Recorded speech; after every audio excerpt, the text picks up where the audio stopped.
age 16, Troy, or T-Roy, Johnson had already booked his first paid gig, a booking that also displayed his keen business prowess, buying out the only other bass player in the county. I was in Osceola, Nebraska, and the only other bass player in the whole county, my buddy Ron, he was the only bass player, and he was getting ready to graduate, and he was 2 years older than me, and I told my dad, I go, Dad, if you help me buy this bass amp, I know I got a gig, because there's no other bass player in the whole county. Nobody got a bass amp. So my dad got me helped me get a first big bass amp, and I had a gig by the time I was 16. And that first show? I think it was in York, Nebraska, maybe at the country club, and I was 16. They were serving me alcohol. I've been this tall since I was 16 years old, so I was like, you know what, I'm getting paid, I got a bass, and they're serving me drinks. I'm like, what's going on? When asked about his influences, T-Roy tips his hat to his bass guitar heroes, Gene Simmons, Geddy Lee, and Chris Squire, but held just as highly as another musical influence who wasn't known as a bass player at all. One of my biggest influences was Tommy Bolin, which I'm just honored to be here, inducted with him, because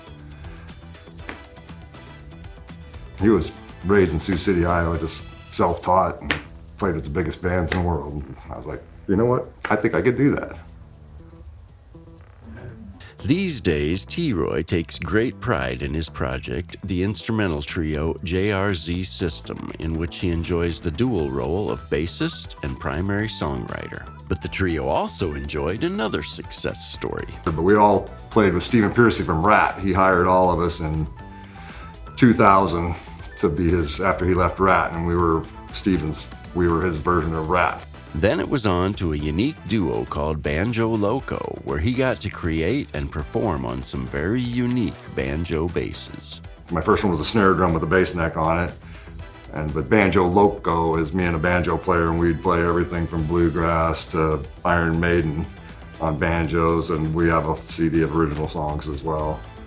Riding the highs and lows of stadium shows, 3 Hall of Fame inductions in Nebraska, and now an induction here in Iowa, Troy has also invented a new and unique acoustic bass guitar.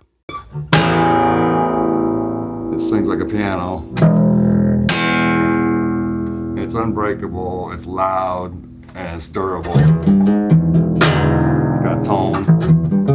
Early 2002, I think it was, Stephen Pearcy got a VH1 Unplugged tour with Don Dokken and Kip Winger, and Janie Lane was still around, and there's 4 or 5 of those singers, and Stephen said, get an acoustic bass.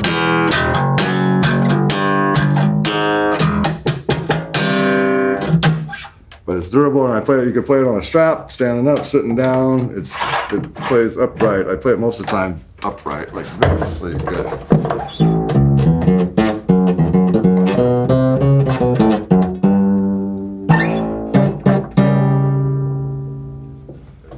BigJohnsonBass.com is where you want to go. There's nothing like it, I have a patent, a utility and design patent. It's bolted together at both ends, so you can't, I don't think you even need a truss rod, because with this bolted together, the neck can't move. It's like a piano. It doesn't matter how tight these strings are. The only way you're gonna bend this neck is if you bend this whole box, and that's not gonna happen. I studied architecture before I was going to become a musician. I dropped out of architecture college when I was a freshman to be a rock star. My dad's still not real happy about that, but